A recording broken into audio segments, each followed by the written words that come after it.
First, prepare all posts and mounting surfaces before installation. Transform cable rail must be installed on 4-inch by 4-inch wood posts, sleeved with transform post sleeves to support cable tension. Measure 1/8 of an inch from your deck surface onto your post to allow for the height of the mid-baluster support foot and mark the post. Repeat for all posts in your installation. Next, you'll need to determine the placement of your top rail by measuring up from the bottom of the post to 33 13/16 of an inch for a 36-inch finished rail height, or 39 13/16 of an inch for a 42-inch finished rail height. Again, do this for all your posts in your installation.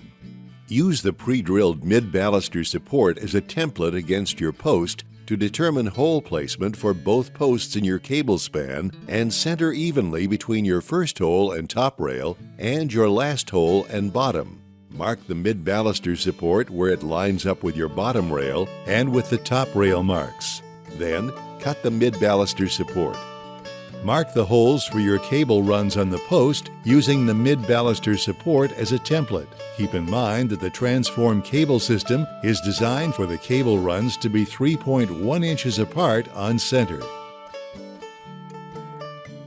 Using a 7/32 drill bit for common redwood posts or a 15/64 drill bit for Douglas fir posts, drill at least 1.5 inches deep into your posts where you've marked for your cable fittings. Do this on both posts. On a side note to speed installation, we're using an AccuDrill precision drill guide available at your local retail store. Carefully re-drill through these holes, making sure to drill through the sleeve only using a 15/32 drill bit to allow the fitting to anchor into the post. Next, on the opposite post, on which you will have your extended lags, re-drill through these holes, making sure to drill through the sleeve only using a 5/16 drill bit to allow the extended lag thread to pass through your post sleeve carefully so not to cause damage to the sleeve. If your installation includes mid-posts, you can run your cable directly through the wood post, keeping in mind that fittings don't need to be installed at every post. To do this, use the mid-baluster support as a template on both sides of the post to mark hole placement where the cable will pass through the post. Then drill 5 32nd-inch through holes for your cable. Remember, if you're using one-piece trim rings, be sure to install them before running cable.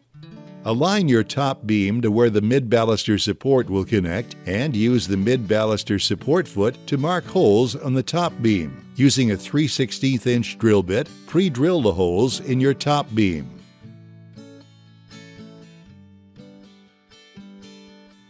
Mount the mid-baluster support foot to the bottom of your mid-baluster support using two 10 by 1 inch screws. Next, mount the mid-baluster support to your deck surface using 8 by 1.5 inch screws. Drive two panhead screws down through the top beam to connect the mid-baluster support to the top beam. Next, after ensuring that your top beam rests squarely in your mid-baluster support, secure the upper bracket and beam to the post using 6 of the provided mounting screws, using 3 per bracket. Be sure to begin with the bottom center screw to avoid misalignment. Set the transform cable rail drill guide on top of the bracket next to the post. Using a 1/8 drill bit, drill from top of the guide through top bracket and beam. Repeat this on the other end of rail.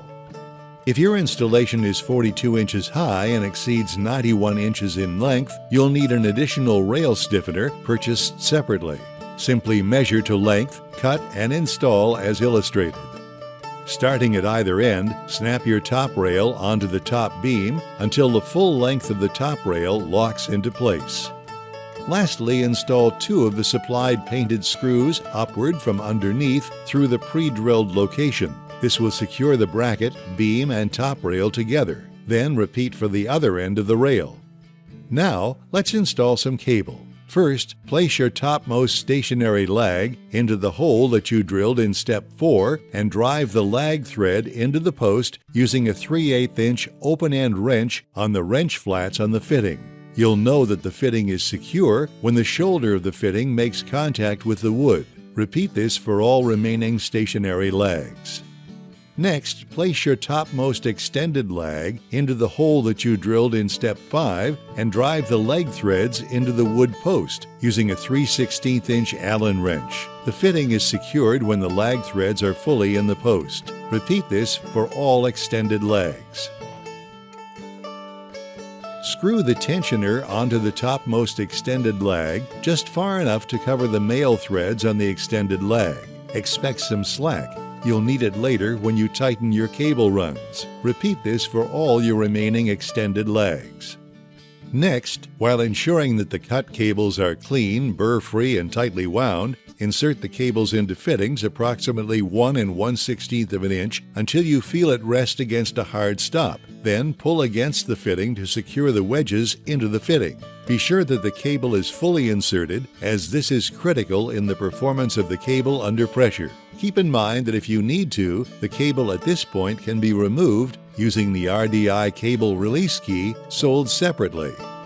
Once you've got the cable firmly locked into the fitting, feed the cable through the mid-baluster support and any intermediate posts. Pull the cable taut alongside the extended lag with tensioner and mark the cable at the score line indicated on the body of the tensioner as shown in the illustration. Cut the cable at this mark. Loosen the tensioner so that approximately 5 or 6 threads are showing, and then push the cable into the fitting, rotating the fitting in the direction of the lay of the cable. Once the cable is firmly seated within the fitting, pull the cable away from the post to help to lock the cable into the fitting. Tension the cable by holding the cable gripping portion of the fitting stationary using a 3/8" wrench as you rotate the female threaded portion of the fitting with an additional wrench. Tension all the cables to your desired amount in sequence, beginning with the bottom cable, then the top, then second up from the bottom, then second down from the top, and so on. The number of your cable runs will be determined by finished rail height and optional use of bottom rail. Don't forget your post caps.